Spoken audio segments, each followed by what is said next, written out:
A vacina, uma vez certificada pela Anvisa, vai ser extensiva a todos que queiram tomá-la. Eu não vou tomar. Alguns falam que estou dando um péssimo exemplo. Ô, imbecil! O idiota que está dizendo que eu dou um péssimo exemplo, eu já tive o vírus. Eu já tenho anticorpos. Para que tomar vacina de novo? No tocante à vacina, eu decidi não tomar mais a vacina. Para que eu vou tomar uma vacina? Seria a mesma coisa que você jogar na loteria R$10 para ganhar 2. Não tem cabimento isso daí. Certo. Eu, por exemplo, não estou vacinado. Eu tenho imunidade natural. Se você virar virar um jacaré, é problema de você, pô. A gente pergunta, por que o passaporte vacinal? Que essa coleira querem botar no povo brasileiro? Cadê a nossa liberdade? Eu prefiro morrer do que perder a minha liberdade. Eu espero que não haja interferência do judiciário. Espero porque a minha filha não vai se vacinar. Deixa bem claro. Tem 11 anos de idade. A minha opinião eu quero dar para você aqui. A minha filha de 11 anos não será vacinada. O problema é meu, a vida é minha. Ai, não tomou vacina. Pô, tem gente que quer que eu morra e fica me enchendo o saco para tomar vacina. Deixa eu morrer. Você deve se lembrar. Ao longo da pandemia, Jair Bolsonaro deu sucessivas declarações contrárias à vacina da Covid. Agora, a Polícia Federal encontrou evidências de que as carteiras de vacinação dele e de sua filha foram falsificadas. E tudo com a ajuda de militares e servidores públicos. Diante das suspeitas, o ex-presidente terceirizou o problema e voltou a apelar ao negacionismo. Não existe adulteração da minha parte, não existe. Eu não tomei a vacina, ponto final. Nunca neguei isso. E a outra minha filha que eu respondo para ela, Laura, de atualmente 12 anos, não tomou a vacina também, tem laudo médico tocante aí. No resto, eu realmente fico surpreso com a busca e apreensão por esse motivo. Da redação do G1, eu sou Natuzaneri e o assunto hoje é Jair Bolsonaro e a suspeita de fraude na carteira de vacinação.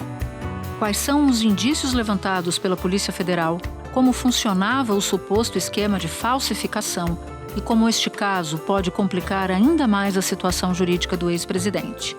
Neste episódio, eu converso com Bruno Tavares, repórter da TV Globo, e Heloísa Machado, doutora em Direito pela USP e professora da Faculdade de Direito da FGV em São Paulo.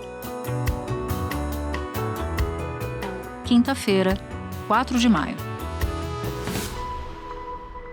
Bruno, eu quero te pedir para começar nos contando como é que essa investigação sai do inquérito das milícias digitais e vai parar na carteira de vacinação de Bolsonaro. Os investigadores passam a apurar essa história a partir do momento que surgem aqueles indícios de que o Bolsonaro teria tomado a vacina, não teria tomado a vacina, surge um comprovante supostamente de uma vacinação feita aqui em São Paulo. A partir disso, a Controladoria Geral da União e a Polícia Federal começam a trocar informações e passam a investigar de forma oficial, formal, como é que isso ocorreu. Como o Mauro Cid era o ajudante de ordens do Bolsonaro, uma pessoa muito próxima ao ex-presidente, eles então passam a investigá-lo para verificar como é que isso teria acontecido. E verificam, num primeiro momento, que o Mauro Cid usou a influência que tinha, o acesso que tinha, para fraudar a própria carteira de vacinação da mulher e das filhas, numa viagem que eles fariam aos Estados Unidos. Os investigadores descobriram que, em novembro do ano passado, Cid acionou um subordinado, o sargento Luiz Marcos dos Reis, para conseguir um comprovante falso de vacinação contra a Covid para ele próprio, a mulher e as filhas. O sargento, por sua vez, pediu a um sobrinho, Farley Vinícius Alcântara, que é médico em Goiás, que conseguisse os cartões de vacinação. Os cartões eram manuscritos e não foi possível inserir as informações no sistema do Ministério da Saúde, porque o documento indicava um lote de vacina que não foi distribuído para Goiás. Isso fica muito bem comprovado pelos registros todos, pelos rastros que ele foi deixando e também, claro, pela quebra de sigilo telemático do telefone celular do Mauro Cid, que foi mostrando para os investigadores que aquilo que os documentos mostravam era absolutamente impossível. E aqui acho que vale até um exemplo. Eles mostram, por exemplo, que o Mauro Cid chegou a solicitar uma carteira de vacinação num município no interior de Goiás, mas ele não estava naquele município no dia em que a vacinação teria ocorrido. Então eles vão comprovando todas essas inconsistências, verificam inclusive que um ajudante direto do Mauro Cid é acionado para a inclusão desses dados no sistema do SUS, no sistema eletrônico do SUS. Essa pessoa tenta fazer a inclusão dos dados lá da vacinação, da suposta vacinação no interior de Goiás e diz: olha, o sistema está entendendo que isso é uma fraude. Lendo as transcrições dos diálogos de Cid com operadores desse suposto esquema narrado pela Polícia Federal, mas me parece tudo feito muito às pressas, assim. Me parecia haver uma certa ansiedade para resolver isso. Uma ansiedade para resolver e uma insistência em cometer esses supostos crimes. Porque houve uma primeira tentativa de inclusão, há um erro ali material. Então, a partir dessa inconsistência, eles não desistem. Eles passam a tentar uma outra alternativa, que é, bom, então vamos procurar alguém do Rio. E aí, Natuza, é também importante, acho que sintomático, notar que eles procuram políticos ligados a eles, né? A gente lembra que o ex-presidente Jair Bolsonaro fez comícios durante o período eleitoral na cidade de Duque de Caxias. E as pessoas que, segundo a Polícia Federal, participaram dessa inclusão de informações falsas na carteira do Mauro Cid, da mulher e das filhas, são de Duque de Caxias e políticos aliados de Bolsonaro. Sim, até porque não faria sentido pedir isso para um político distante, né? Em uma dessas trocas de mensagem, e a gente vai falar dela daqui a pouquinho, o Cid parece pedir favores às pessoas para conseguir a inclusão dessas informações na carteira de vacinação. Os investigadores descobriram que no dia 21 de dezembro do ano passado, João Carlos de Souza Brecha, secretário de governo da Prefeitura de Duque de Caxias, no Rio, inseriu informações falsas no sistema do Ministério da Saúde. Brecha teria incluído no sistema que Bolsonaro tomou 2 doses de vacina contra a Covid aplicadas em Duque de Caxias em agosto e outubro do ano passado. 6 dias depois, no dia 27, as informações foram excluídas. Informações do Ministério da Saúde revelaram que só em 2022 ele fez mais de 60 inserções de dados de vacinação contra a Covid no sistema do Ministério. Mas eu quero dar um passo para trás para explicar, caso quem nos ouve não tenha entendido, que o Cid teve o seu sigilo telefônico telemático quebrado não por causa da vacinação nem da carteira de vacinação, é porque ele já figurava em outro inquérito das milícias digitais e teve o sigilo quebrado. E a partir daí se puxa o fio da meada, é isso? É isso. Ele tem o sigilo telemático quebrado e a Polícia Federal, então, usa essas informações nas diferentes frentes de apuração que estavam abertas. Eles usam essa informação da vacinação porque vem ali um caminho para a apuração de um suposto crime. E a gente está falando de quais crimes envolvidos, Bruno? Quais crimes foram cometidos nesse enredo do cartão de vacinação? A Polícia Federal fala em adulteração, né, na fraude documental, né, porque você insere uma informação falsa no sistema do SUS. Eles também falam em corrupção de menores, porque há menores envolvidos, né, as filhas do Mauro Cid são menores de idade. Eles também falam em uma associação criminosa. É claro, Natuza, que isso ainda está em apuração. A Polícia Federal deflagrou essa operação exatamente para colher mais elementos, mais indícios do que teria ocorrido exatamente. É importante lembrar que a Polícia Federal levou com ela na operação realizada nessa quarta-feira o celular do ex-presidente Jair Bolsonaro. Todas essas informações agora vão ser mais depuradas para que se verifique exatamente o que aconteceu, que crimes foram praticados e quem praticou esses crimes. A Polícia Federal chegou logo cedo ao condomínio em Brasília, onde mora o ex-presidente Jair Bolsonaro. Os policiais ficaram na casa dele por cerca de 3 horas em busca de indícios e provas de fraude no cartão de vacinação do ex-presidente. O celular de Bolsonaro foi apreendido pelos policiais. Meu telefone não tem senha. Está bem claro, não tenho nada a esconder sobre nada, não é cartão apenas. Faltam fotografias para compor um filme inteiro. Então, esse é só um momento preliminar dessa investigação.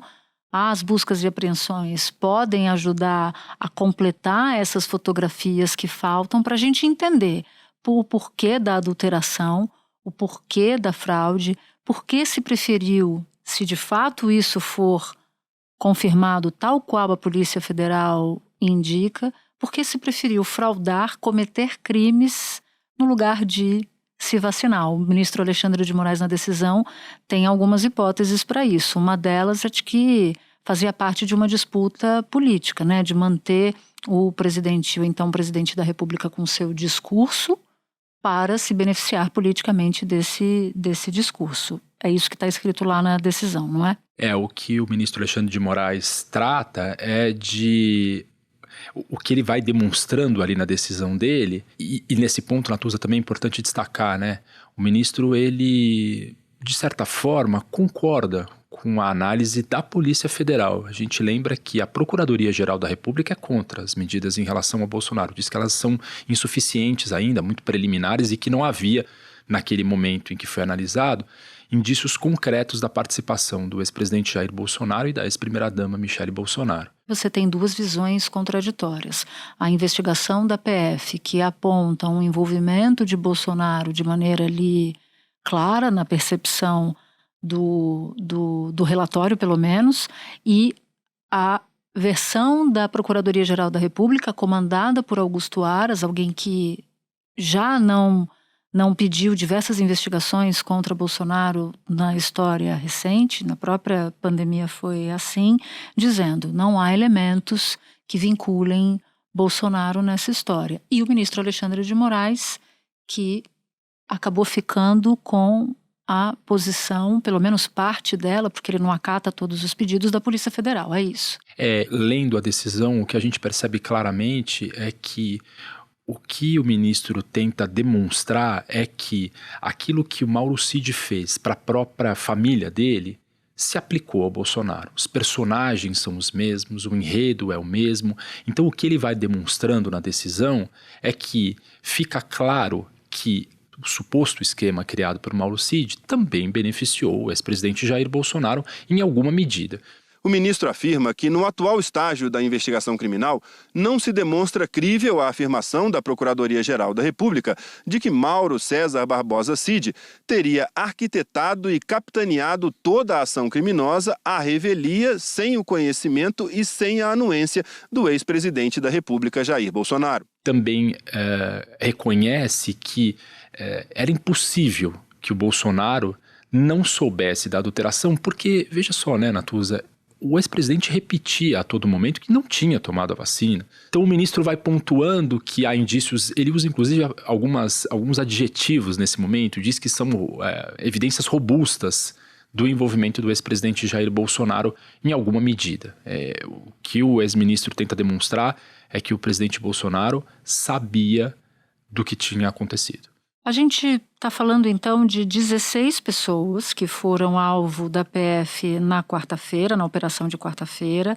A gente sabe que em dia de operação da PF tem muita informação pulverizada, então eu quero te pedir para que, se você puder resumir rapidamente quem são essas pessoas, pelo menos os principais e o papel dessas pessoas no círculo próximo ali de Bolsonaro e que teria participado da tentativa de fraude. Bom, Natuza, eu acho que a gente pode dividir esses personagens em personagens principais, digamos assim, e os secundários. O personagem principal dessa história é o Mauro Cid, porque a Polícia Federal atribui a ele um papel central de quem articulava isso. De operador. De operador. De quem acionava as pessoas para conseguir realizar essa suposta fraude.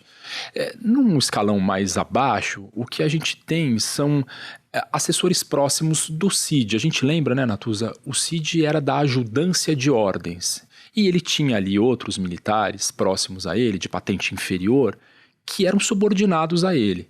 A gente lembra, inclusive, do episódio das joias, né? Ele aciona pessoas, ele tem funcionários, digamos assim. Ele é o operador do episódio das joias também, assim como esse caso, né? Bem lembrado. Então, nesse segundo escalão, então, funcionários ligados ao Mauro Cid. E Cid era uma espécie de sombra de Bolsonaro.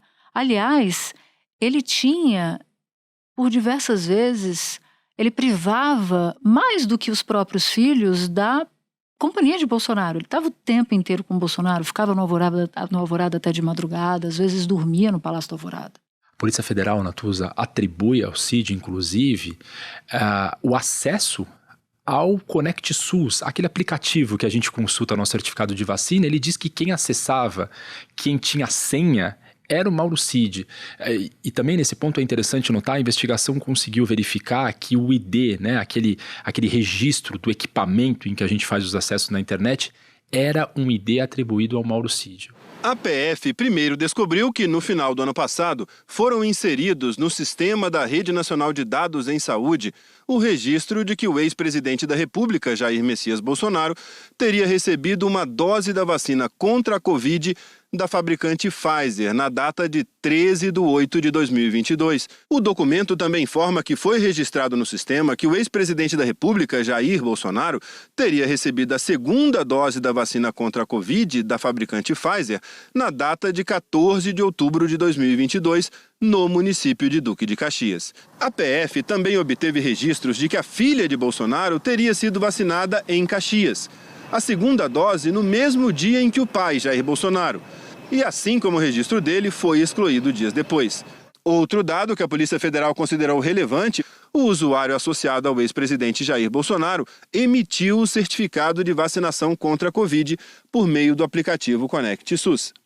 Só que, segundo a PF, o endereço do computador usado para acessar o aplicativo Conect SUS e gerar o certificado pertence à Presidência da República, cadastrado no Palácio do Planalto, e que o terminal telefônico utilizado está cadastrado em nome de Mauro Cid Barbosa. E o e-mail cadastrado também era o de Mauro Cid. E me chamou a atenção que, numa das transcrições, um dos ajudantes de ordem dele, né, portanto, da Presidência da República, diz: olha, eu não tenho como ir para os Estados Unidos porque eu não tenho a carteira de vacinação. E, de repente, um tempo depois, a carteira de vacinação se materializa. Ou seja, a suposta fraude nas carteiras de vacinação de presidente, ajudante de ordem, staff presidencial, era um conjunto, não era uma carteira só. A gente não está falando só da carteira de vacinação de Bolsonaro. Então, se Bolsonaro precisava viajar para os Estados Unidos e precisava ser acompanhado das pessoas em que ele mais confia, em termos de funcionários que trabalhavam com ele precisava colocar essas pessoas lá com ele nos Estados Unidos também. Tanto assim que 2 seguranças próximos também, pessoas que já trabalhavam com Bolsonaro, foram presas. Porque também, segundo as investigações, se beneficiaram desse esquema de fraude. Ao todo, foram 16 mandados de busca e apreensão e 6 pessoas foram presas. O tenente-coronel do Exército, Mauro Cid, que era um dos assessores mais próximos e homem de confiança do ex-presidente. Na casa dele, a polícia encontrou $35 mil e R$16 mil. João Carlos de Souza Brecha, secretário de governo de Duque de Caxias, 2 seguranças do ex-presidente, Max Guilherme Machado de Moura, que trabalha com Bolsonaro há quase 10 anos, e Sérgio Cordeiro. Era na casa dele que o ex-presidente fazia as lives durante a última campanha.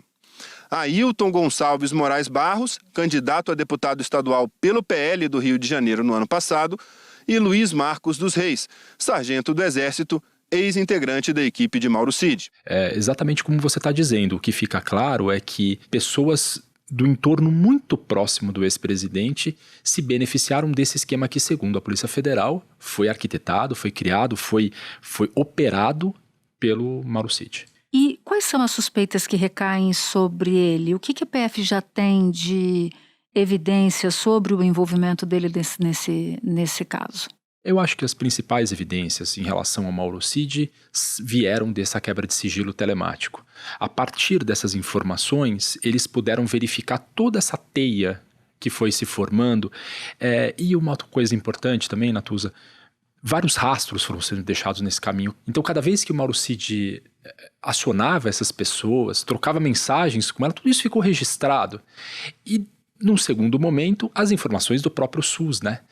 Quando essas informações chegam, informações documentais, registros em computador, eu acho que isso foi demonstrando para os investigadores que aquilo que estava no celular ocorreu na prática, aquilo foi materializado. Por isso é que eu te digo que eu tenho a impressão de que houve pressa.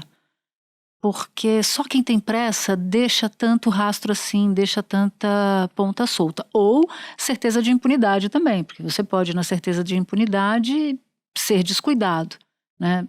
Como havia ali uma troca de turno, uma troca de presidente, eu não sei se a certeza de impunidade era o que movia ali, mas me parece que o elemento pressa, insisto, teve um papel importante. As mensagens deixam isso bem evidente também. As mensagens vão mostrando que não havia nenhum cuidado para se fazer algo que era claramente ilegal, irregular. Às vezes, inclusive, numa espécie de troca de favores. Tem uma passagem que ilustra bastante isso na decisão, na investigação, no inquérito, em que conversas interceptadas pela polícia captam um diálogo entre Mauro Cid e o militar da reserva, o Ailton Barros, os dois presos, inclusive pela Polícia Federal. E esse diálogo é particularmente perturbador para mim, Bruno, porque ele leva até um outro caso, que é o do assassinato de Marielle Franco e Anderson Gomes. Relembra pra gente o que tem ali, por favor. Nesse diálogo, eles conversam sobre a possibilidade de obter uma carteira de vacinação no município de Duque de Caxias, para que a fraude fosse completa. Ou seja, o que ele não tinha conseguido em Cabeceiras, ele estava tentando em Duque de Caxias. Exato, para que os lotes fossem correspondentes ao lugar. Para que a fraude ficasse redonda, digamos assim. Nessas tratativas para que consigam uma nova carteira de vacinação de um município no Rio de Janeiro, chegam à figura de um ex-vereador, Marcelo Siciliano. Esse Marcelo Siciliano, ele se dispõe a ajudar, ele diz, olha, eu consigo a carteira de vacinação assinada por um médico. E segundo a Polícia Federal, houve uma troca. Em troca da carteira, esse ex-vereador, Marcelo Siciliano, queria que o Cid ajudasse ele a destravar uma proibição de viagem aos Estados Unidos.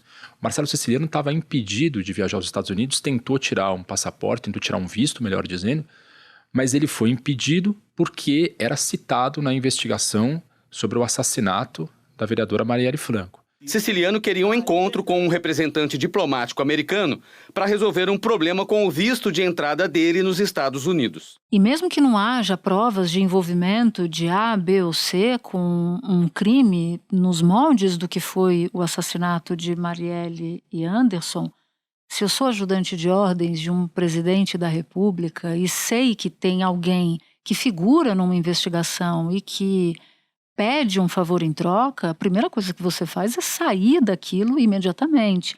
Mas olha só um trecho desse diálogo que acho que vale a pena mostrar para quem nos ouve. Foi nessa conversa que Ailton disse: eu sei dessa história da Marielle toda, irmão. Sei quem mandou, sei a coisa toda, entendeu? E se referindo a Siciliano, completou: está de bucha nessa parada aí. A palavra bucha é usada para se referir a alguém que é acusado injustamente.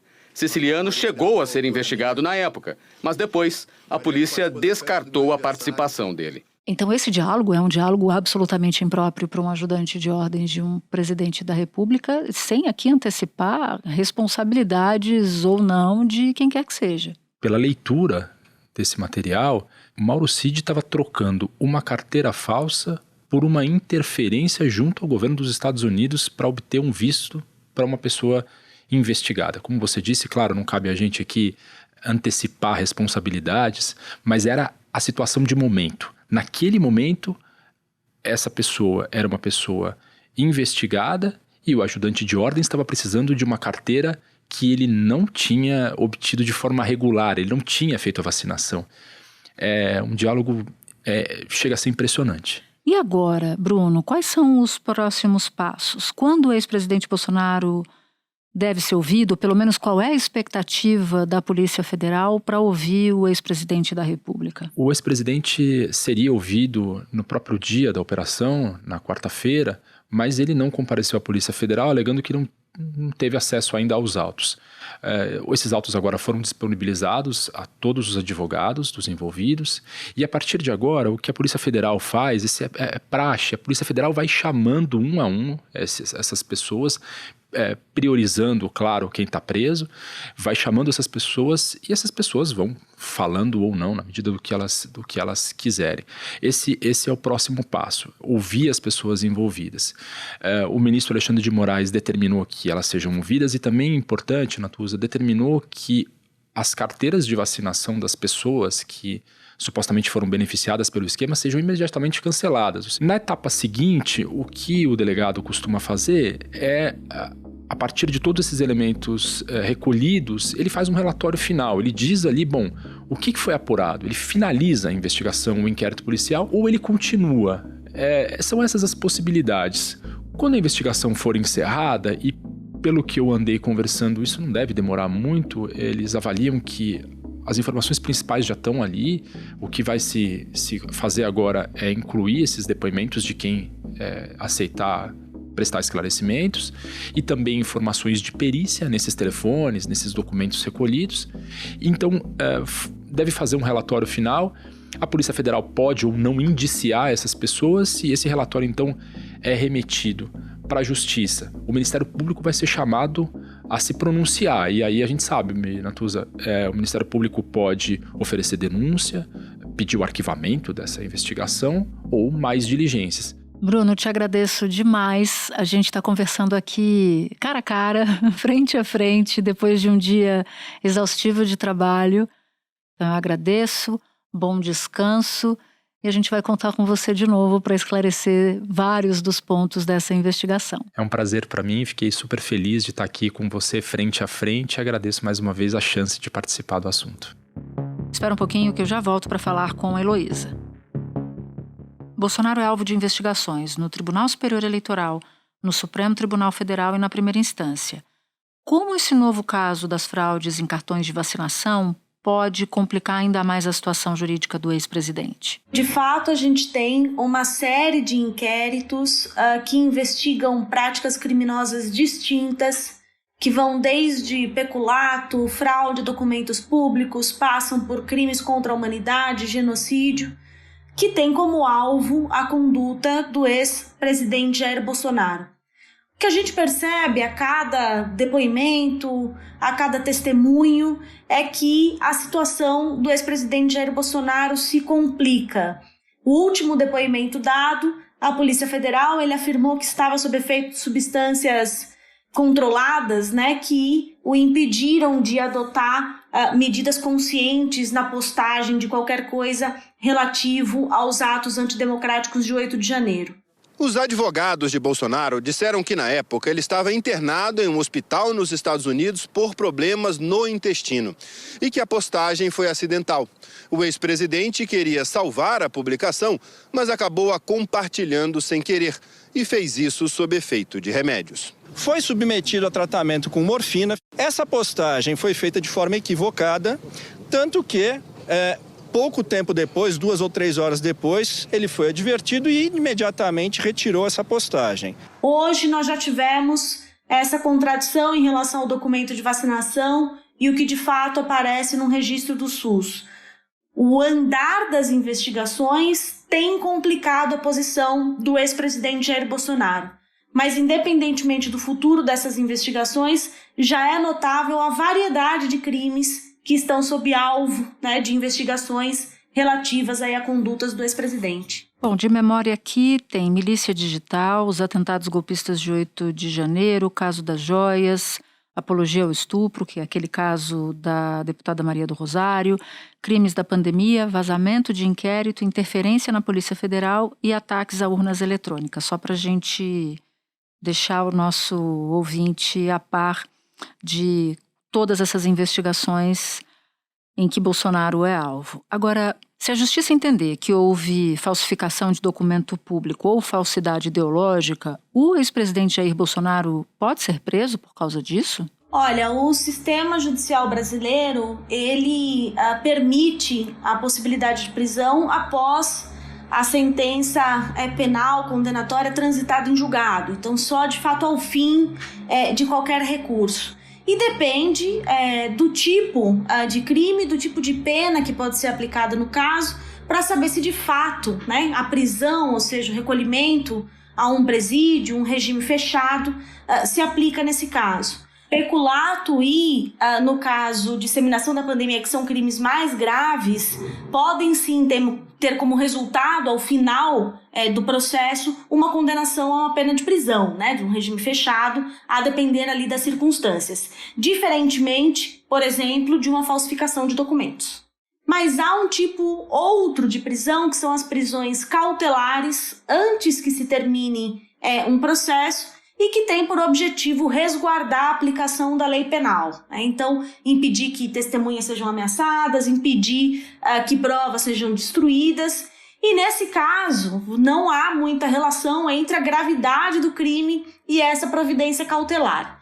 Por enquanto, não há indícios de que o presidente Jair Bolsonaro será preso cautelarmente. Heloísa, a gente não sabe até esse presente momento se Bolsonaro entrou nos Estados Unidos e apresentou um certificado de um cartão de vacinação fraudado. A gente não tem essa informação. Na hipótese disso ter acontecido, que ele inclusive negou na declaração que fez à imprensa na quarta-feira, o que pode acontecer? Ele poderia responder também criminalmente nos Estados Unidos por isso? Sim, isso pode servir de objeto para uma nova investigação e um novo tipo de responsabilização criminal lá nos Estados Unidos por um crime específico, tipificado lá, no que se refere à apresentação de documentos falsos para a autoridade alfandegária. Isso pode vir a acontecer e depende, claro, né, da agenda e da movimentação das instituições do sistema de justiça lá nos Estados Unidos. Por enquanto, não há nenhuma informação que, de fato, isso esteja sob avaliação ou em análise pelas autoridades norte-americanas. Agora, o tenente-coronel Mauro Cid é um dos principais alvos da operação. Ele também aparece em outros inquéritos, como o inquérito das joias. Então eu te peço, Heloísa, para nos explicar por que os possíveis crimes cometidos por ele são apurados na justiça comum e não na justiça militar, tendo em vista que ele é um militar da ativa. A Constituição Federal, ela é muito clara ao determinar que compete à justiça militar a apuração de crimes militares definidos em lei. Quando a Constituição diz isso, ela está claramente vinculando uma natureza de um crime que só pode ser cometida num ambiente militar, como, por exemplo, alguns casos de insubordinação, que são evidentemente, né, específicos, crimes específicos da área militar. Crimes comuns, como peculato, fraude, falsificação, nada disso tem uma natureza eminentemente militar e não haveria nenhuma justificativa para a incidência da justiça militar nesse caso. E é importante que a gente tenha um contexto nisso. De fato, há uma demanda das Forças Armadas para ampliar o alcance da justiça militar para diversos atos, que não aqueles apenas praticados com natureza estrita, a relação da natureza militar da função. Há, por exemplo, um pedido para que atividades em garantia de lei e ordem, da segurança pública, sejam julgadas pela justiça militar. Há reivindicações para que atos outros, né, também entrem sob o guarda-chuva da justiça militar. Se a gente for lembrar, até aquela intervenção no Rio de Janeiro, que foi decretada pelo Temer, colocava ali uma natureza militar do cargo de interventor de Braga Neto para assegurar a justiça militar. Essas tentativas de ampliação da justiça militar têm que ser prontamente barradas. Há alguns casos que estão no Supremo Tribunal Federal e é importante que haja uma resposta muito clara de que deve imperar o nosso princípio republicano, de que deve imperar o princípio da igualdade e que a justiça militar deve ficar estrita apenas às hipóteses constitucionais. Heloísa, o que a operação da PF de quarta-feira nos diz sobre a forma como Bolsonaro lidou com a pandemia e com outros casos em que ele é investigado? Bom, nós vivemos no Brasil um descalabro no que se refere à resposta do governo à pandemia. Nós tivemos um governo que claramente organizou o aparato estatal para disseminar o vírus da Covid-19. Todos os ministros, todos, eu já sei qual é a tua pergunta, você quer dizer o seguinte, tem que estar afinado comigo, todos os ministros são indicações políticas minhas. Acreditou em teorias fantasiosas de cura. Não tem comprovação científica que seja eficaz, mas também não tem comprovação científica que não tem comprovação eficaz. Nem que não tem, nem que tem. Promoveu a distribuição de medicamentos comprovadamente ineficazes. E mais ainda, Deus foi tão abençoado que nos deu até a hidroxicloroquina para quem se acometer da doença. E quem não acreditou, engula agora. Eu não sou médico, mas sou ousado. E boicotou as medidas de isolamento. Eu tenho que estar no meio do povo. Inclusive, Queiroga, sem máscara. A Comissão Parlamentar do Inquérito, a CPI da pandemia de Covid-19, revelou outros tantos atos, como, por exemplo, a omissão e demora na aquisição de vacinas, o desfinanciamento de medidas para combater a pandemia de Covid-19. A pressa da vacina não se justifica, porque você mexe com a vida das pessoas. Quando a gente tem agora, neste momento, já fim do governo do ex-presidente Jair Bolsonaro, o avanço de investigações que vão revelando como essa estratégia governamental de disseminação da pandemia se deu, é muito importante que elas tenham continuidade e cheguem a um termo final. O próprio relatório final da CPI da pandemia de Covid-19 indicou uma série de medidas e investigações, algumas delas ainda estão em andamento, mas não houve naquele momento uma resposta suficiente para promover essa responsabilização. Nós tivemos no campo simbólico a condenação de Jair Bolsonaro pelo Tribunal Permanente dos Povos por disseminar a pandemia. O Brasil tem sido reconhecido internacionalmente como um péssimo exemplo de como enfrentar a pandemia. E agora me parece que finalmente avança a responsabilização criminal para aqueles que deliberadamente permitiram a contaminação da população brasileira. Você falou em outras ocasiões sobre a retração da Procuradoria-Geral da República, comandada por Augusto Aras, ao investigar atos de Bolsonaro quando era presidente. Esse caso da vacina é mais um exemplo disso. Os órgãos de controle falharam durante a gestão passada. E mais, no caso da Covid-19, a ideia de recuperar o tempo perdido é uma ideia um tanto complexa. Qual é a tua opinião sobre isso? A Procuradoria-Geral da República teve uma atuação ínfima no que se refere ao controle dos atos governamentais, no que se refere à pandemia. Não foi a Procuradoria-Geral da República que procurou obstar as medidas bastante inusitadas adotadas pelo governo, como a distribuição de cloroquina, como campanhas contra as medidas de distanciamento. Mas não só a PGR não se colocou contra essas medidas, controlando o governo, como em grande parte dessas ações que acabou esbarrando no Supremo Tribunal Federal, levada por partidos políticos, chancelou a posição do governo. A Procuradoria-Geral da República tem se mantido contrária e avessa a qualquer tipo de investigação em relação a esses atos. Mesmo com os inquéritos em andamento, a PGR continua se manifestando, por exemplo, pela não produção de provas, não oferece denúncias específicas nesse caso. Então, infelizmente, a gente tem um retrato onde, para que essa pandemia fizesse o estrago que fez no Brasil, foi necessária a colaboração do principal órgão de controle, que é a Procuradoria-Geral da República. Se não tivesse ocorrido a CPI, a gente sequer saberia o que aconteceu durante esses últimos anos. É o Procurador-Geral da República quem decide sobre o futuro das investigações das 13 pessoas com foro privilegiado que estão na lista de 80 pedidos de indiciamento feitos pela CPI.